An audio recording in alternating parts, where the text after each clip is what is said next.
ہو ایک دوسرے میں، سماج میں شانتی کے لیے ٹالرنس ہو. اور قرآن کہتا ہے لا اکراہ فی الدین، دھرم کے اندر کوئی زور زبردستی نہیں ہے. یہ بات میں کیوں کہہ رہا ہوں آپ کو پتا ہے؟ دھرم کے اندر کوئی زور زبردستی نہیں ہے. لوگ کہتے ہیں کہ اسلام میں فورسفل کنورژن ہے، زبردستی اسلام قبول کروانا ہے. زبردستی اگر کسی کو اسلام قبول کرایا جا رہا ہے یا پیسے کے ذریعے کرایا جا رہا ہے تو وہ انسان منافق ہے، مسلمان نہیں ہو سکتا. اور آپ کو پتا ہے منافق اس ویکتی کو کہتے ہیں جو اللہ کے نزدیک سب سے زیادہ جس کو پنشمنٹ اور سزا ملیں گی قیامت کے دن، اس لیے کہ وہ دل میں کچھ ہوتا ہے باہر کچھ بولتا ہے. اسلام میں اس کی آگے ہی نہیں ہے.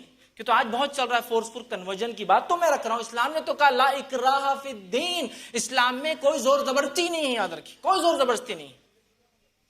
اور تاریخ ہسٹری کو اگر آپ پڑھیں نا، ہسٹری کو آپ پڑھیں، انڈیا میں 1000 ایئر کی مسلم ہسٹری ہے. میں سمجھتا ہوں یہاں اور بھی ودوان ہیں جو میرے سے زیادہ اس پہ بولیں گے. 1000 ایئر کی مسلم ہسٹری ہے. اس ہسٹری میں آپ فورسفل کنورژن کا ایک ایسا ادھارن دیجئے کہ یہ فورسفل کنورژن تھا، یہ فورسفل کنورژن تھا، یہاں زبردستی کروایا گا. میں تو یہ کہتا ہوں جتنے مسلم بادشاہوں نے شاشن کیا، یہاں تک کہ اورنگزیب کا بھی اگر سمے ہے تو بتائیے یہاں ایک دنگا ہوا مسلم اور ہندوؤں کے اندر. ایک ادھارن میں کہہ رہا ہوں، سنگل کی آدھے کو دنگا ہوا اور ایسا ایسا ہوا.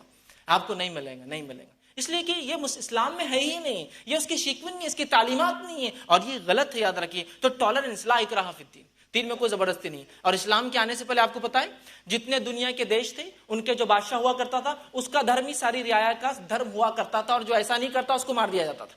اسلام نے سب سے پہلے کہا لا اکراہ فی الدین، دین میں زبردستی نہیں، جو چاہے اپنے دھرم پہ چلتا رہے. بادشاہ کا دھرم الگ ہو سکتا، پرجا کا الگ ہو سکتا، راجا الگ اور پرجا الگ.